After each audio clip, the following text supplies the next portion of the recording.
നമ്മൾ പലരും പോയിട്ടില്ല. അപ്പൊ സമ്പത്തല്ല വേണ്ടത് ഹജ്ജിന് പോകാൻ.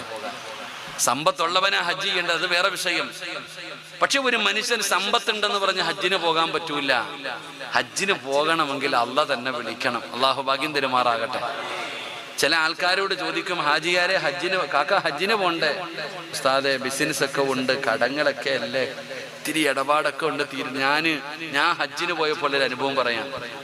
ഞാൻ ഹജ്ജിന് പോയപ്പോൾ ഷാർജ എയർപോർട്ടിൽ ഒരു 5 മണിക്കൂർ എങ്ങാണ്ട് വെയിറ്റ് ചെയ്യേണ്ടി വന്നു. ഞാൻ ഇങ്ങനെ ഇരിക്കുമ്പോൾ ഒരു മലയാളിയായ സഹോദരനെ ഞാൻ കണ്ടു. അദ്ദേഹം ഇങ്ങനെ സംസാരിക്കുമ്പോൾ ഞാൻ ചോദിച്ചു, എന്താ ജോലി? ഉസ്താദെ ഞാൻ സൗദിയിലാണ് ജോലി. എത്ര കൊല്ലമായി? 17 കൊല്ലമായി. എന്താ ജോലി? എന്താപ്പാ? ഞാൻ ചോദിച്ചു, നിങ്ങൾ ഹജ്ജിനൊന്നും പോയിട്ടില്ലേ?